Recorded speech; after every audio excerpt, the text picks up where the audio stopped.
Hello दोस्तों, मैं उमैर फैज़ी आप सभी का आपके अपने ही यूट्यूब चैनल उरूज उर्दू में इस्तकबाल करता हूं।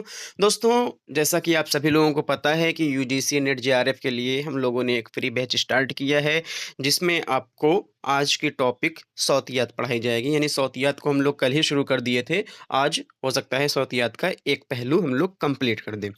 तो क्लास को आगे बढ़ाते हैं बिना देरी के। उससे पहले हम लोग ये जान लेते हैं कि अगर बाय चांस आप जो क्लास देख रहे हैं, ये क्लासेस की जो जो भी नोट्स बनी हुई हैं, ये सब नोट्स आपको चाहिए एज अ पीडीएफ फॉर्म में आपको चाहिए। तो उसके लिए आपको 8604609069 पर 99 रुपया पे करके नोट्स को एक ग्रुप में, आपको व्हाट्सएप ग्रुप में ज्वाइन कर दिया जाएगा, और व्हाट्सएप ग्रुप में आप वहीं से सभी नोट्स की जितनी भी क्लास हैं सभी की आप नोट्स हासिल कर सकते हैं। तो नोट्स हासिल करने के लिए आपको क्या करना है, 8604609069 पर आपको 99 रुपये पे करके स्क्रीनशॉट इसी नंबर के व्हाट्सएप पर आपको भेजना है, और आपको एक ग्रुप में ज्वाइन कर दिया जाएगा। ठीक है, और उससे पहले की क्लासेस की जो भी पीडीएफ रहेगी वो भी आपको दे दी जाएगी। अगर कोई और जानकारी चाहते हैं आप, तो 8604609069 पर आप मैसेज कर सकते हैं। तो चलिए क्लास को हम लोग शुरू करते हैं। आप लोगों को एक होमवर्क दिया गया था कि तलफ़्फ़ुज़ी सौतियात में आपको 90 यानी 19 के आसपास आपको क्या दिया गया था, नाम याद करने को दिया गया था। 4-5 दिन से क्लासेस बंद थी, अब से आपकी प्रॉपर क्लासेस चलेंगी इंशाल्लाह। तो पहले नंबर पर हमने देखा था कि सौतियात इस शाख में आज़ा और उनके हरकत पर गौर किया जाता है जिनसे मुख्तलिफ आवाज़ें पैदा होती हैं। सौतियात का मतलब क्या बताया गया था, तो मखारिज का मुताला करना ही क्या कहलाता है, सौतियात कहलाता है। तो पहले नंबर पर होठ था, दूसरे नंबर पर ऊपरी दांत, ज़बान का नोक, ज़बान का फल, ज़बान का वस्ती हिस्सा, ज़बान का पिछला हिस्सा, ज़बान का जड़, ऊपरी मसौड़ा, सख्त तालो, नर्म तालो, लम्हात या कव्वा यहाँ पर होना चाहिए। हल्क, जो हलक है हमारी, वो हल्क की ढक्कन होनी चाहिए। उसके बाद सांस की नली, हिंजरा, सूत तानत का दहाना, इनफी खला और फेफड़ा, ये इतनी चीज़ आपको याद करने को बोला गया था। तो इसके बाद की जो क्लासेस हैं वो आज हम लोग देखने वाले हैं। ये सब हम लोग जो पढ़े इतना, इसी का क्या है, इन अज़ा को 2 हिस्सों में तक़सीम किया गया। एक्चुअली में ना देखो, 2 हिस्सों में नहीं बल्कि 4 हिस्सों में तक़सीम किया गया है। ठीक है? यहाँ पर मेंशन नहीं किया गया, 4 हिस्सों में तक़सीम किया गया है। तलफ़्फ़ुज़कार, मकाम तलफ़्फ़ुज़ और मसू, गैर मसू और फिर हिकारियत। ठीक है? यानी 5 नहीं, मसू और गैर मसू एक ही में आता है, और फिर हकारियत एक अलग आता है। तो 4 हिस्सों में इसको देखा जाता है। पहले हिस्से का है तलफ़्फ़ुज़ का और दूसरे का मकाम तलफ़्फ़ुज़, इसी में ज़्यादा पहलू आपको देखना है। ठीक है? तो हम लोग सबसे पहले देख लेते हैं कि जो अज़ा हरकत करते हैं उन्हें तलफ़्फ़ुज़कार कहते हैं। मसलन ज़बान का निचला होंठ, ज़बान ज़बान है आप, है ना? निचला होंठ, ज़बान का निचला होंठ क्या करता है, सबसे ज़्यादा हरकत करता है। तो वो हरकत, वो अज़ा जो हरकत करते हैं उन्हें तलफ़्फ़ुज़कार कहते हैं, यानी तलफ़्फ़ुज़ काम करने वाला। ये तलफ़्फ़ुज़ है ना, तलफ़्फ़ुज़कार यानी तलफ़्फ़ुज़ को निकालने वाला। मकाम तलफ़्फ़ुज़ मतलब जहाँ से तलफ़्फ़ुज़ की अदायगी हो रही है, जिस मकाम से तलफ़्फ़ुज़ की अदायगी हो रही है। और तलफ़्फ़ुज़ का काम कौन कर रहा है, तो तलफ़्फ़ुज़कार कर रहा है, और तलफ़्फ़ुज़ की अदायगी कहाँ हो रही है, मकाम तलफ़्फ़ुज़ से अदायगी हो रही है। ठीक है? तो जो अज़ा हरकत करते हैं उन्हें तलफ़्फ़ुज़कार कहते हैं। मसलन ज़बान का निचला होंठ। ठीक है? ज़बान तमाम अज़ाए तकल्लुम में सबसे ज़्यादा मुतहर्रिक और लचीला अज़्वे तकल्लुम है, यानी सबसे ज़्यादा लचीला यही है। किसी भी तरीके से इसको मोड़-ओड़ कर हम लोग अपनी आवाज़ निकालते हैं। ठीक है?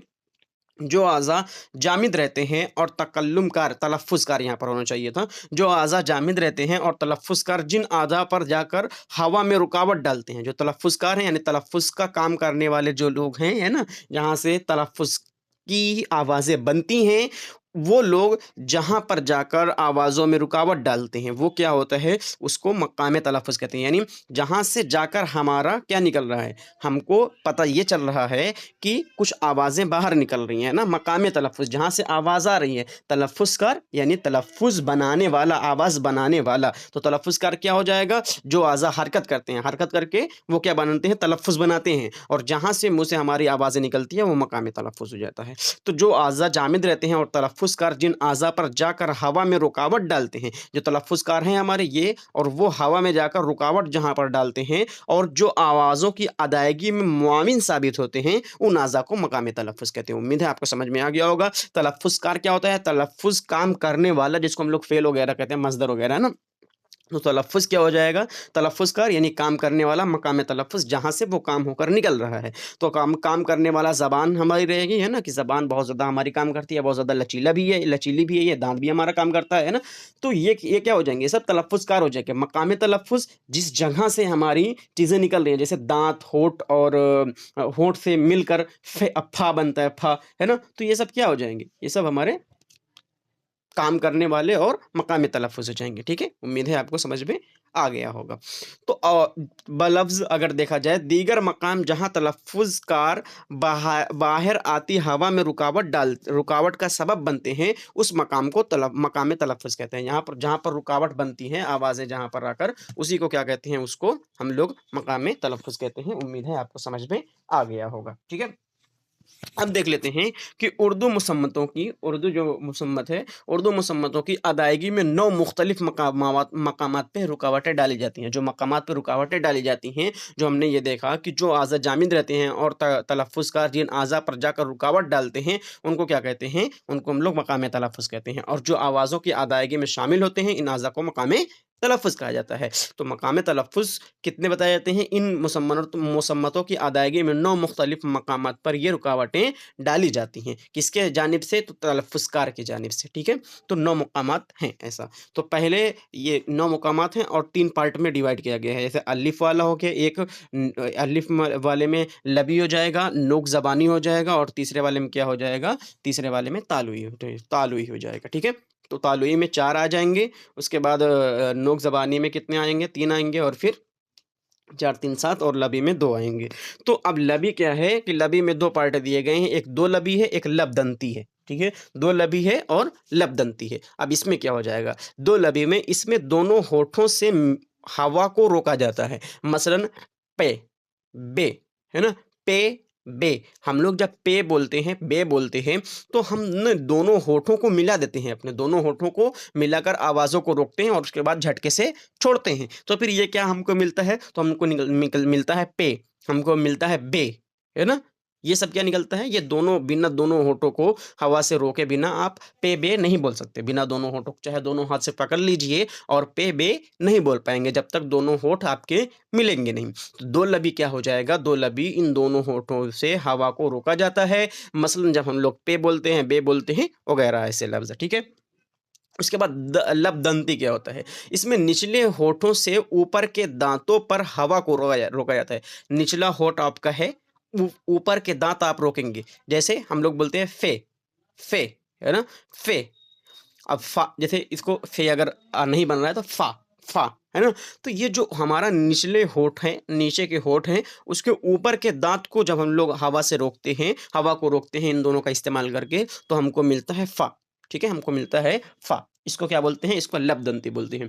2 लबी जब दोनों होठ को इस्तेमाल करते हैं हम लोग हवा को रोकने में और 2 लबी जब हम दोनों होठ को इस्तेमाल करते हैं हवा को रोकने में और लबदंती क्या होता है? जब हम लोग निचले होठों को ऊपर के दाँतों पर हवा रोकते हैं, तो फिर क्या हो जाएगा? वो लबदंती हो जाएगा। उम्मीद है आपको ये बातें समझ में आ गई होंगी, ठीक है?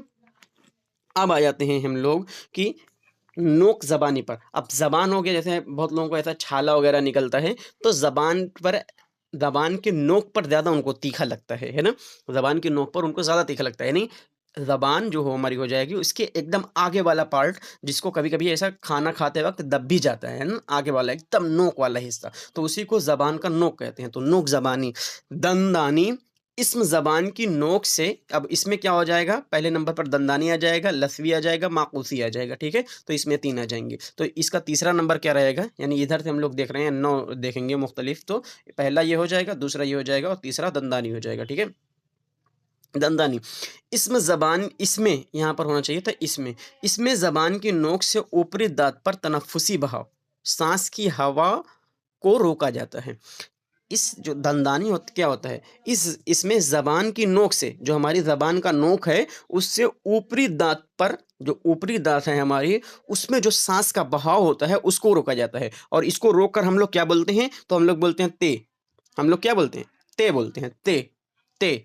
हमारी जो दाँत है, कभी-कभी दाँत के बीच से कुछ लोग थूकते भी हैं, है ना?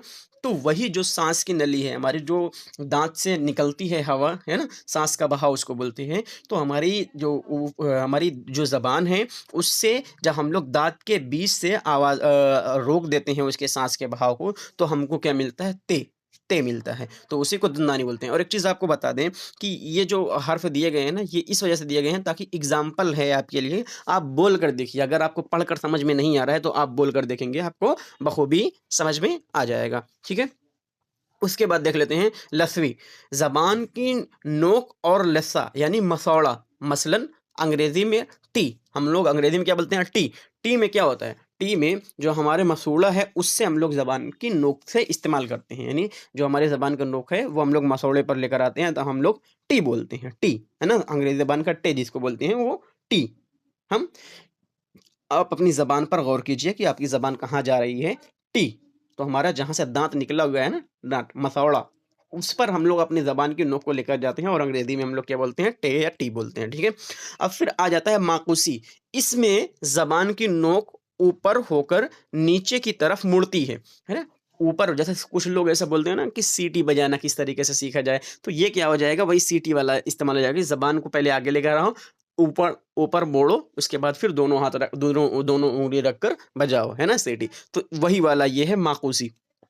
इसमें ज़बान की नोक ऊपर होकर पीछे की तरफ मुड़ती है और फिर तालू की तरफ छूती है। इसमें हम लोग क्या लफ़्ज़ निकालते हैं, क्या हर्फ़ निकालते हैं? तो इसमें क्या निकलता है? टे, टे, डाल। अब आप बोल लीजिए, आपका आपकी ज़बान है, ज़बान कहाँ जा रही है, कैसे मुड़ रही है, आपको बखूबी एक्सपीरियंस हो जाएगा इसका। तो इस माक़ूसी में क्या होता है, इसमें ज़बान की नोक ऊपर होकर पीछे की तरफ मुड़ती है और फिर तालू की तरफ छूती है, यानी तालू को छूती है, पीछे पर पहले मुड़ती है, फिर तालू को छूती है, उसके बाद फिर हम लोग छोड़ते हैं अपनी ज़बान को, तो हमको क्या मिलता है? हमको टे मिलता है और डाल मिलता है। तो हम लोगों ने क्या देखा, दो लबी क्या होता है, इसमें दोनों होठों से हवा को रोका जाता है, जैसे पे बोलेंगे हम लोग, बे बोलेंगे। लबदंती क्या होता है, इसमें निचले होठों से ऊपर के दांतों पर हवा को रोका जाता है, तो हम लोगों को फे मिलता है। दंदानी क्या होता है, दंदानी में ये होता है कि इसमें ज़बान की नोक से ऊपरी दांत पर सांस के बहाव को रोका जाता है, तो हम लोगों को मिलता है ते। उसके बाद लसवी क्या होता है, इससे हमारी ज़बान की नोक को मसौड़े पर टच करके हम लोग अंग्रेज़ी का टी बोलते हैं। और माकूसी में क्या होता है, इसमें ज़बान की नोक नोक ऊपर की ओर जाती है, फिर मुड़ती है और फिर तालू को छूती है और फिर हम लोग टे निकालते हैं, डाल निकालते हैं। उम्मीद है यहाँ तक आपको समझ में आ गया होगा।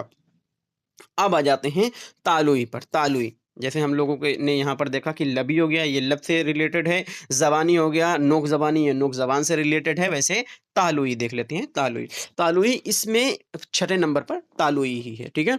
तो तालुई इसमें ज़बान के मुख्तलिफ़ हिस्से मुख्तलिफ़ आवाज़ों के लिए सख्त तालों की तरफ जाते हैं। तो तालुई क्या हो जाएगा? तालुई। तालुई मतलब ये होता है कि इसमें ज़बान के मुख्तलिफ़ हिस्से मुख्तलिफ़ आवाज़ों के लिए सख्त तालों की तरफ जाते हैं। मसलन जीम, जीम, चे, दाल। अब ये सख्त चीज़ें निकल रही हैं, है ना? सख्त तालों की तरफ हम लोग जा रहे हैं। इसी वजह से आपको नर्म तालों और याद कराया गया था, जो 19 आपको याद कराए गए हैं, वो इसी की वजह से याद कराए गए हैं कि सख्त तालों क्या है, नर्म तालों क्या है। तो सख्त तालों की तरफ ये जाती है, तो हम लोगों को क्या मिलता है? हम लोगों को जीम मिलता है, चे मिलता है, दाल मिलता है। ठीक है? तालुई इसमें ज़बान के मुख्तलिफ़ हिस्से मुख्तलिफ़ आवाज़ों के लिए सख्त तालों की तरफ जाते हैं। ज़बान के मुख्तलिफ़ हिस्से, यानी कोई ज़रूरी नहीं है कि ज़बान का नोक ही जाए। ज़बान के मुख्तलिफ़ हिस्से मुख्तलिफ़ सख्त तालों की तरफ जाते हैं, जिससे हम लोगों को जीम मिलता है, चे मिलता है और दाल मिलता है। ठीक है?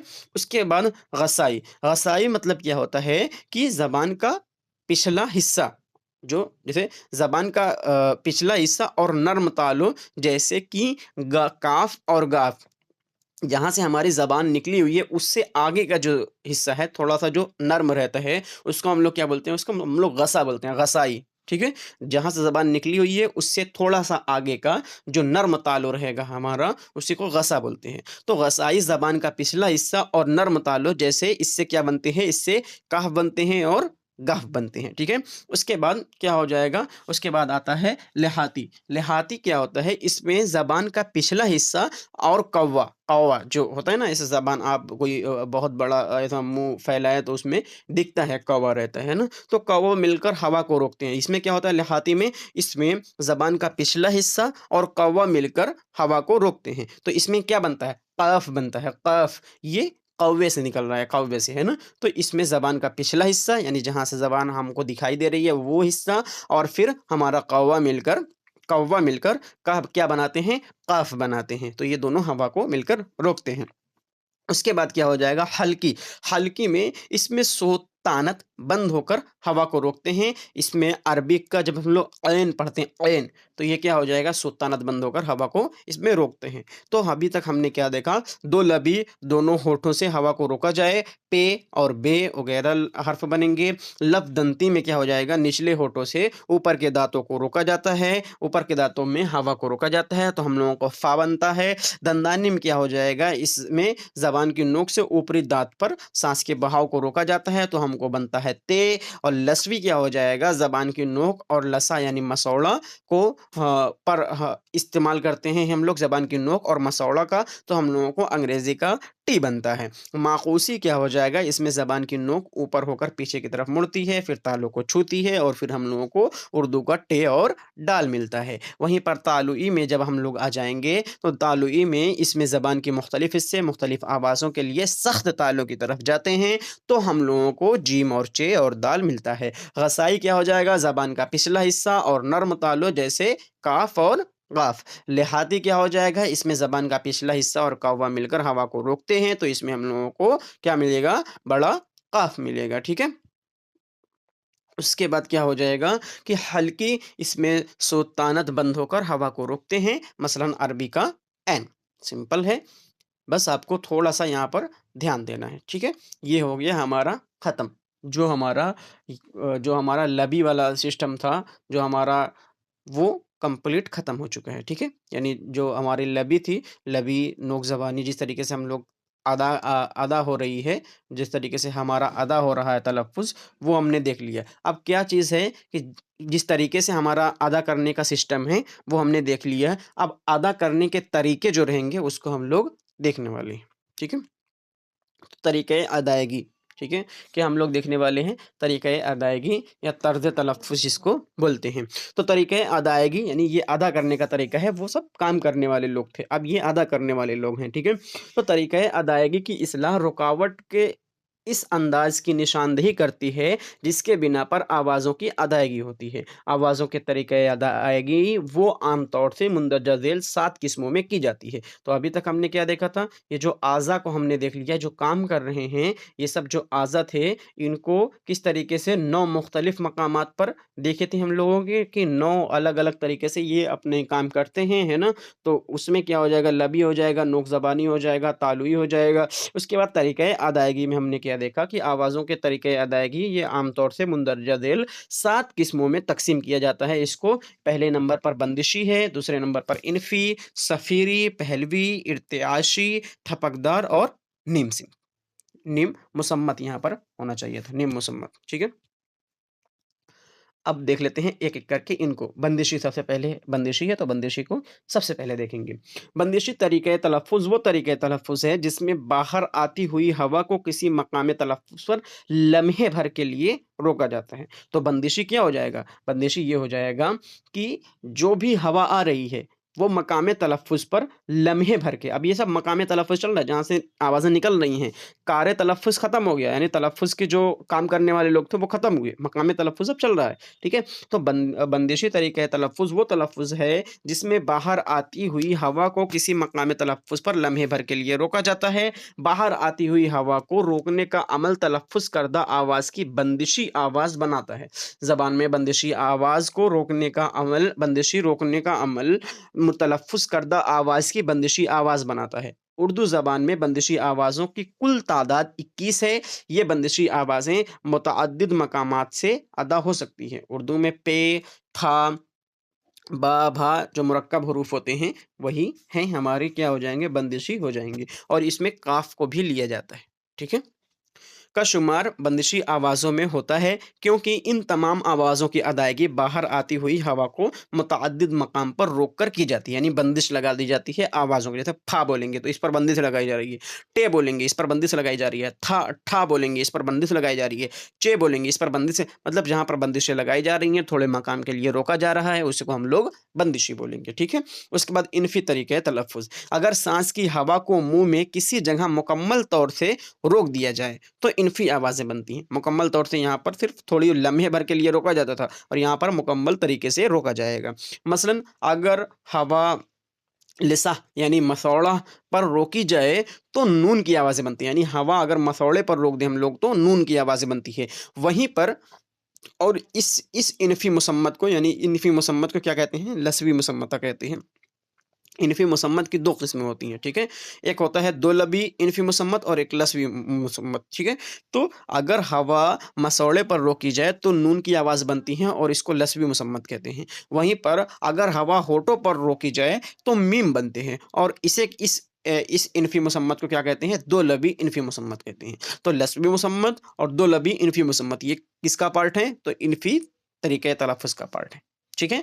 तो इनफ़ी तरीके तलफ़्फ़ुज़ में क्या होता है? लसवी मुसम्मत आती है, ये मसौड़े तक अगर आवाज़ को रोक दिया जाता है, अगर हवा को रोक दिया जाता है तो नून बनता है, वहीं पर अगर हम लोग होठ से रोकते हैं तो मीम बनता है। तो ये क्या हो जाएगा? दो लबी यानी दो लब का इस्तेमाल हो रहा है, लसवी से मुसम्मत का इस्तेमाल हो रहा है, ठीक है? उर्दू इनफ़ी मुसम्मतों की कुल तादाद 2 है और कभी-कभी नग को भी शुमार किया जाता है। तीसरे नंबर पर हम लोग आ जाते हैं तो सफ़ीरी तरीक़े तलफ़्फ़ुज़। सफ़ीरी तरीक़े तलफ़्फ़ुज़, इस तरीक़े तलफ़्फ़ुज़ में तलफ़्फ़ुज़कार मकामी तलफ़्फ़ुज़ के इतना करीब आ जाता है कि दहाना तंग हो जाता है और सांस की हवा उस तंग रास्ते से रगड़ खाती हुई गुजरती है। सफ़ीरी में क्या हो जाएगा? सफ़ीरी में रगड़ खाती हुई आवाज़ें गुजरेंगी। इस तरह तलफ़्फ़ुज़ करदा आवाज़ की सफ़ीरी आवाज़ को सफ़ीरी आवाज़ कहते हैं, यानी जो तलफ़्फ़ुज़ करदा आवाज़ हैं उसको सफ़ीरी आवाज़ कहते हैं। उर्दू में सफ़ीरी आवाज़ों की कुल तादाद 9 है, ठीक है? यानी हम लोग जब ज़बान को अदा कर रहे हैं, जहाँ पर हमारी हवा को रगड़ पड़ रही है, उसी को हम लोग क्या कहते हैं? सफ़ीरी तरीके तलफ़्फ़ुज़ कहते हैं। इसमें फ़े हो गया, वाव, सीन, ज़े, शीन, ज़े, ख़े, ग़ैन और है। तो इसको क्या बोलेंगे? सफ़ीरी मुसम्मतें हैं, क्योंकि इन मुसम्मतों की अदायगी में साँस को हवा मकाम तलफ़्फ़ुज़ से रगड़ खाती हुई निकलती है, ठीक है? जहाँ पर ये रगड़, जैसे सीन बोलेंगे, तो कहीं न कहीं वो कुछ देर तक हमारे ज़बान में रहती है ना? फ़े बोलेंगे, कहीं न कहीं वो हमारे ज़बान में थोड़ी देर रुक जाती है ना? थोड़ी देर रुक जाती है, वो तुरंत नहीं निकलती है। सीन, ज़े, शीन, ज़े, ख़े, ग़ैन, है, ये कहीं न कहीं हमारी ज़बान में थोड़ी देर रुक कर फिर आती है। तो ये क्या हो जाएगा? ये रगड़ खाती है हमारी आवाज़ें, जो हवा रहती है वो रगड़ खाती है। तो इसको सफ़ीरी तरीक़े तलफ़्फ़ुज़ बोलते हैं। चौथे नंबर पर आ जाते हैं पहलवी तरीके तलफ़्फ़ुज़। अगर किसी मुसम्मते की अदायगी में ज़बान की नोक को ऊपरी मसौड़े से लगाकर हवा निकाली जाए, तो उसे पहलवी मुसम्मत कहते हैं। मिसाल के तौर पर मुसम्मत लाम की अदायगी पर गौर कीजिए, तो आप महसूस करेंगे कि लाम की अदायगी में साँस की हवा ज़बान के दोनों जानिब से ख़ारिज होती है। पहलवी मुसम्मत आम तौर से मस्मूअ होता है। अभी मस्मूअ आपको पढ़ाए नहीं गए हैं, अभी कुछ देर में मस्मूअ पढ़ाएँगे, ठीक है? तो ये क्या होता है? आम तौर से मस्मूअ होता है। अब देखो, लाम अगर बोलेंगे, लाम, लाम दोनों तरफ से आवाज़ें निकल रही हैं। आप महसूस करेंगे कि लाम की अदायगी में साँस की हवा ज़बान के दोनों जानिब से निकलती है। तो पहलवी तरीके है तलफ़्फ़ुज़ में क्या होता है? दोनों तरफ से आवाज़ें निकलती हैं, जैसे कि लाम अगर हम लोग बोलेंगे, ठीक है? और ये आम तौर से मस्मूअ होता है। अब उसके बाद 5वें नंबर पर आ जाता है इर्तिआशी। इर्तिआशी तरीके तलफ़्फ़ुज़। इर्तिआशी तरीके तलफ़्फ़ुज़ में ज़बान की नोक मसौड़े के करीब आकर कँपकँपाती है। इसी इर्तियाश या कँपकँपाहट की वजह से इन मुसम्मतों को इर्तिआशी मुसम्मत कहते हैं। उर्दू में इर्तिआशी मुसम्मत है। इर्तिआशी मुसम्मत आम तौर से मस्मूअ होता है। ये क्या है? जहाँ पर हम लोग रोक देते हैं, रोकते हैं और कुछ देर उस आवाज़ को अपने मुँह में ही लिए रहते हैं। फिर क्या हो जाएगा? है ना? इसको हम लोग अपनी ज़बान को भी थपथपाते हैं और फिर थोड़ी देर हमारे मुँह में ही उसकी हवा रहती है, उसकी आवाज़ रहती है। तो हो जाएगा। इर्तियाशी मतलब क्या होता है? कँपकँपाहट, ठीक है? कँपकँपाहट, इर्तियाश या फिर कँपकँपाहट की वजह से इन मुसम्मतों को इर्तियाशी मुसम्मत कहते हैं। जैसे हम लोग जब बोलते हैं, तो ये इर्तियाशी मुसम्मत में आएँगे, ठीक है? उसके बाद थपकदार तरीक़े तलफ़्फ़ुज़। अगर किसी मुसम्मत की अदायगी में तलफ़्फ़ुज़कार मकामे तलफ़्फ़ुज़ पर दस्तक सी दे कर हट जाए, तो उस मुसम्मत को थपकदार मुसम्मत कहते हैं। ये मुसम्मत आम तौर से मस्मूअ होता है। इसमें क्या हो जाएगा? जैसे कि ड़ जैसे कि लड़ा, इसमें एग्ज़ाम्पल नहीं दिया गया है, ये हो जाएगा ड़ा, ड़ा, ठीक है? ये थपकदार तरीके तलफ़्फ़ुज़ में आता है। ये क्या होता है, ये कुछ देर के लिए दस्तक देता है ड़ा और फिर हट जाता है, तो ये थपकदार मुसम्मत में आएगा। उसके बाद 7वें नंबर पर है नीम मुसम्मत। अगर किसी मुसम्मत की अदायगी में तलफ़्फ़ुज़ कार मकाम तलफ़्फ़ुज़ तक इस तरह जाए कि बाहर आती हुई हवा में किसी किस्म की रुकावट ना पड़े, तो उसमें मुसव्वत तो उसमें क्या हो जाएगा, मुसव्वत जैसी कुछ ख़ुसूसियात शामिल हो जाती हैं। यानी इस मुसम्मत में कुछ ऐसी खूबियाँ शामिल हो जाती हैं, जिनमें से कुछ मुसव्वतों में और कुछ मुसम्मतों में मिलती हैं। इस वजह से इन आवाज़ को नीम मुसव्वत कहते हैं, यानी इसमें दोनों चीज़ें मिलती हैं, कुछ मुसव्वतों में मिलती हैं और कुछ मुसम्मतों में मिलती हैं। तो इस वजह से इन आवाज़ों को नीम मुसम्मत कहते हैं। ये मुसम्मतें आम तौर से मस्मूअ होती हैं। उर्दू में ये और वाव नीम मुसम्मत है, यानी दोनों तरफ से इसको मुसव्वतों में भी गिना जा सकता है और मुसम्मतों में भी गिना जा सकता है। तो ये क्या हो जाएँगे, ये नीम मुसम्मत हो जाएँगे। जैसे उर्दू में ये है और वाव है, जिसको हम लोग हुरूफ़ इल्लत कहते हैं, है ना? हुरूफ़ इल्लत बोलते हैं। तो ये हो गई हमारी 7 मुसम्मत, ठीक है? अभी तक हमने क्या देखा है? सबसे पहले हमने सौतियात देखा, सौतियात क्या होता है? तो मखारिज का मुताला करना सौतियात कहलाता है, यानी जो हमारी आवाज़ है, उसको जब हम लोग मुताला करते हैं, उसको सौतियात बोलते हैं। उसके बाद सौतियात की इतनी इतनी तरीके से हम लोग अदायगी होती है हमारी, इसकी भी 4 किस्में बताई जाती हैं। तलफ़्फ़ुज़कार हो गया, मक़ाम तलफ़्फ़ुज़ हो गया। तलफ़्फ़ुज़कार क्या होता है? इसकी 9 किस्में बताई जाती हैं, 9 मक़ामात बताए जाते हैं। तलफ़्फ़ुज़कार यानी काम करने वाला, मक़ाम तलफ़्फ़ुज़ जहाँ से काम होकर निकल रहा है। तो उसके बाद लबी देख लिए, लबी, लबदंती, दंदानी, लसवी, माकूसी। उसके बाद फिर हमने देखा तालुई, गसाई और लिहाती, हल्की। उसके बाद तरीक़े अदायगी में हमने देखा कि बंदिशी, इनफ़ी, सफ़ीरी, पहलवी, इर्तियाशी और थपकदार और नीम मुसम्मत। फिर हम लोग अब देखने वाले हैं, ये सब हमारा 2 कंप्लीट हो गया, यानी जो यहाँ पर हमने देखा था कि हुँ। तलफ़्फ़ुज़कार ये हो जाएगा पहले नंबर पर, दूसरे नंबर पर मक़ाम तलफ़्फ़ुज़। तलफ़्फ़ुज़कार 9 मक़ामात हैं और मक़ाम तलफ़्फ़ुज़ के 7 मक़ामात हैं, ठीक है? ये दोनों चीज़ को हमने देख लिया। अब एक चीज़ इसी में और चीज़ें जोड़ी जाती हैं, उसका नाम है मस्मूअ, मस्मूअ है और गैर मस्मूअ, यानी ये दोनों एक साथ पढ़े जाते हैं और उसके बाद हिक़ारियत आएगा, ठीक है? तो ये सब इसी के साथ जोड़े जाते हैं। तो पहले मस्मूअ को देखेंगे, फिर गैर मस्मूअ को हम लोग देखेंगे। तो आ जाते हैं उस पर। ठीक है। तो मस्मूअ और गैर मस्मूअ। सबसे पहले मस्मूअ को देख लेते हैं कि अगर किसी आवाज़ सबसे पहले गैर मस्मूअ को देख लेते हैं, तब स मस्मूअ अपने आप समझ में आ जाएगा। तो गैर मस्मूअ वो मुसम्मतें जिनकी अदायगी में सूत तानत में किसी किस्म की कोई हरकत या इर्तिआश की कैफ़ियत नहीं पाई जाती है, गैर मस्मूअ कहलाती है। और मस्मूअ अगर किसी आवाज़ की अदायगी में सूत तानत में इर्तिआशी कैफ़ियत पाई जाती है, तो वो मुसम्मत कहते हैं। इर्तिआशी अभी-अभी पढ़ कर आए हैं, इर्तिआशी क्या होता है यहाँ पर? इर्तिआशी इर्तियाशी थोड़ा-सा कँप-कँपाहट पाई जाती है ना? तो सुल्तानत में थोड़ा-सा कँप-कँपाहट अगर पाई जाती है, तो मस्मूअ कहलाता है और गैर मस्मूअ में कोई हरकत नहीं पाई जाती है या इर्तियाश नहीं पाया जाता है, ठीक है? तो इर्तियाशी कैफ़ियत नहीं पाई जाती है, तो उसको गैर मस्मूअ कहते हैं और मस्मूअ यानी इर्तियाशी कैफ़ियत पाई जाती है, ठीक है? तो उर्दू आवाज़ों की अदायगी में जिन मकामात से होती है, उसका तफ़सीली जायज़ा यहाँ पर दिया गया है। पहले नंबर पर 2 लबी जब हम लोग बोलेंगे, 2 लबी यानी पा और बा, निचला होंठ और ऊपरी होंठ को मिलाकर हम लोग पा बोलेंगे और बा बोलेंगे, ठीक है? कि किस तरीके से बोलेंगे? पहले बोलेंगे 2 लबी में 2 लबी यानी पा और बा में निचला होंठ मिलाएँगे और ऊपरी होंठ। उसके बाद लबदंती जब हम लोग पढ़ कर आए हुए हैं, लबदंती यानी फ और वा, फ और वा। निचला होंठ, ऊपरी दाँत, निचला होंठ को ऊपरी दाँत, ठीक है? ओ निचले होंठ से ऊपरी दाँत को रोकेंगे। दंती यानी ना और दा, ज़बान की नोक और ऊपरी दाँत और फिर लस्वी यानी मसौड़ा जो था हमारा नू ज़बर ना सा र ज़बान की नोक ऊपरी मसौड़ा, फिर माकूसी यानी टा, डा, ड़ा ज़बान की नोक और सख्त तालु। उसके बाद तालुई यानी इसको याद कर लीजिएगा आप लोग ऐसा नॉर्मल, बहुत ज़्यादा रटने की ज़रूरत नहीं है, बस ध्यान रहे इसका बस। तालुई यानी चा, जा ज़बान का फल सख्त लो।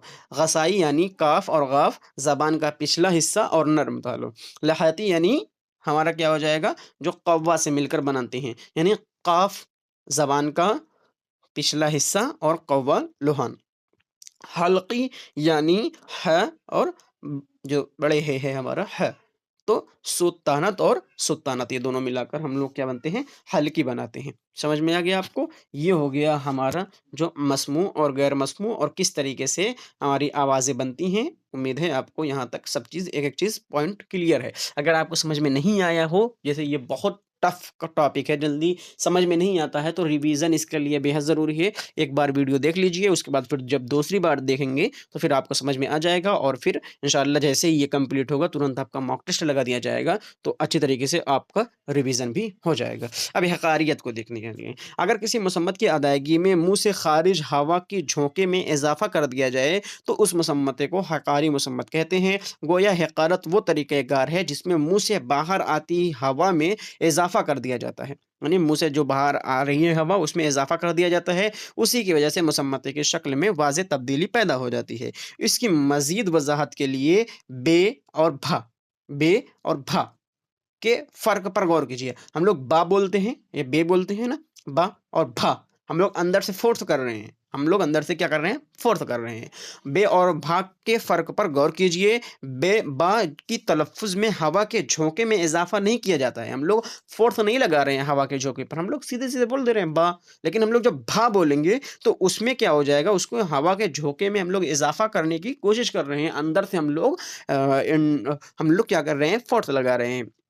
हक़ारी आवाज़ें मस्मूअ और गैर मस्मूअ दोनों तरह की होती हैं। उर्दू में हक़ारियत के इज़हार के लिए जो दुचस्मिया होता है, दुचस्मिया का इस्तेमाल होता है। यानी किसी हर्फ़ से जड़ के हर्फ़, है ना? यानी जो किसी भी हर्फ़ से जुड़कर वो जो हर्फ़ बना देते हैं, उसे हक़ारी आवाज़ बना देता है। कोई भी हर्फ़ है, उससे जुड़ जाता है कोई दिचश्मिया, ठीक है? तो वो हक़ारी अल्फ़ाज़ बना देता है, जिसमें हम लोग को अंदर से फ़ोर्स लगता है बोलने के लिए। जैसे पा हो गया, पा को हम लोग नॉर्मल बोल देंगे, फा हो जाएगा, बा हो जाएगा, भा हो जाएगा, ता हो जाएगा, था हो जाएगा, दा हो जाएगा, धा हो जाएगा, टा हो जाएगा, ठा हो जाएगा, डा हो जाएगा, ढा हो जाएगा, चा हो जाएगा, छा हो जाएगा, है ना? ये सब क्या हो जाएँगे? ये सब के सब हमारे क्या हो जाएँगे? हक़ारियत हो जाएँगे, ठीक है? जिसमें दिलचस्पियों की पहचान आप देख सकते हैं। तो 4 चीज़ें हमने देख ली हैं। सबसे पहले एक बार देख लेते हैं, ऐसा दोहरा लेते हैं कि अभी तक हमने लोगों ने क्या देखा हुआ है, ठीक है? तो सबसे पहले हम लोगों ने क्या देखा? हुँ, सबसे पहले हम लोगों ने देखा कि सौतियात यानी सौतियात यानी फ़ोनेटिक्स, यानी जो हमारे मख़ारिज का मुताला करते हैं, यानी आवाज़ों का मुताला करना सौतियत कहलाता है। सौत मीन्स होता है क्या? आवाज़, और आवाज़ का मुताला करना सौतियत कहलाता है। इसकी 3 किस्में हम लोगों ने देखी। पहले का नाम था तलफ़्फ़ुज़ी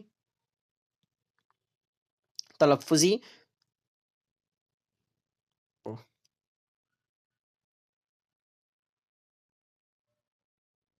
तलफ़्फ़ुज़ी, समियाती और समाई। ये हमने देखा। तो तलफ़्फ़ुज़ी में हमने क्या-क्या देखा है? तलफ़्फ़ुज़ी में ये आपको दिया गया था याद करने के लिए, इतने से तलफ़्फ़ुज़ की अदायगी होती है। उसके बाद फिर हमने देखा कि जो भी आज़ा होते हैं, उनको 4 हिस्सों में तक़सीम किया है। तलफ़्फ़ुज़ कार, मक़ाम तलफ़्फ़ुज़, मस्मू, गैर मस्मू और फिर हक़ारियत, ठीक है? तलफ़्फ़ुज़ कार को फिर 9 मुख़्तलिफ़ अदवार में तक़सीम किया गया है। 9 मुख़्तलिफ़ अदवार यही हैं, 2 लबी हैं, लब दंती हैं, दंदानी हैं, लसवी हैं, माक़ूसी हैं और फिर आ जाएगा तालुई है, ग़सई और लिहाती और हल्की हैं। उसके बाद फिर मकाम तलफ़्फ़ुज़ जो है, उसको 7 अदवार में तक़सीम किया गया है। बंदिशी है, इन्फ़ी है, सफ़ीरी है, पहलवी है, इर्तियाशी है और फिर थपकदार है और नीम मुसम्मत है, ठीक है? उसके बाद फिर हमने क्या देखा कि हमने देखा कि जो हमारी मस्मू और गैर मस्मू क्या होती है? मस्मू यानी जिस चीज़ में थपथपाहट नहीं पाई जाती है, उसको मस्मू कहते हैं, पाई जाती है उसको मस्मू कहते हैं, जिसमें थपथपाहट नहीं पाई जाती है उसको गैर मस्मू कहते हैं। फिर हमने देखा कि किस तरीके से आवाज़ें निकलती हैं और फिर हिकारियत को देखा कि दुचश्मिया जिसमें लगा दिया जाता है, उसमें हम लोग अंदर से हम लोग फ़ोर्स लगा देते हैं, तो उसी को क्या बोलते हैं? हिकारियत बोलते हैं। तो पहला वाला जो हम लोगों ने यहाँ पर देखा कि पहला वाला यानी तलफ़्फ़ुज़ी जो था, वो आज कंप्लीट हो चुका है।